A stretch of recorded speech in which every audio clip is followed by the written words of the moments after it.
Arxamda gördüyünüz Zəfər Muzeyidir. Zəfər Muzeyi həqiqətən möhtəşəmdir. Mən hər gün Zəfər Muzeyinin qarşısından keçib Port Bakuda ofisimə gedirəm. Orada kitabımın imza günləri keçirilir. Konsultasiyalarım keçirilir ofisimdə. Və Zəfər Muzeyinin qarşısında keçəndə hər zaman içimdə ölkəmiz üçün, vətənimiz üçün nəsə bir şey etmək istəyi yaranır.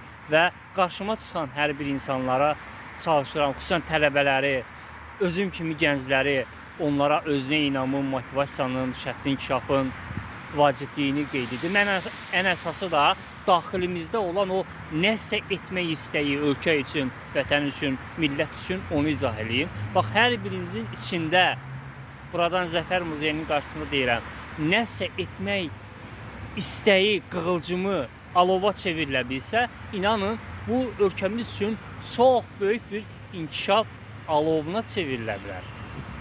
Bu o demək deyil ki, mənim bu söhbətim insanlarla ölkəmizi bir anda güllü-gülistana çevriləcəkdir. Yox, bu ola bilər ki, heç bir dəyişiklik yaratmasın. Amma mənim içimdə olan o, bu ölkə üçün, bu millət üçün, bu insanlar üçün nəsə etmək istəyi, bax, bu çox önəmlidir. Bax, bu daxilimizdə olan nəsə etmək istəyi hər bir Azərbaycanlıda olsa, ola bilsin ki, bu missiya sahildə inkişafa gətirməyəcəkdir, əhəmiyyətdə gətirməyəcəkdir, amma tofiqdə gətirəcəkdir.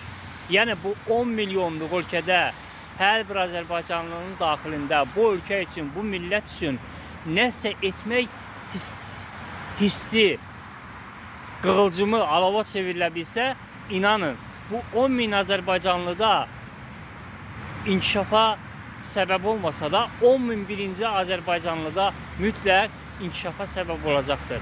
Hər birimiz daxilimizdə bu ölkə üçün, bu millət üçün nəsə etmək hissini oyatmalıyıq.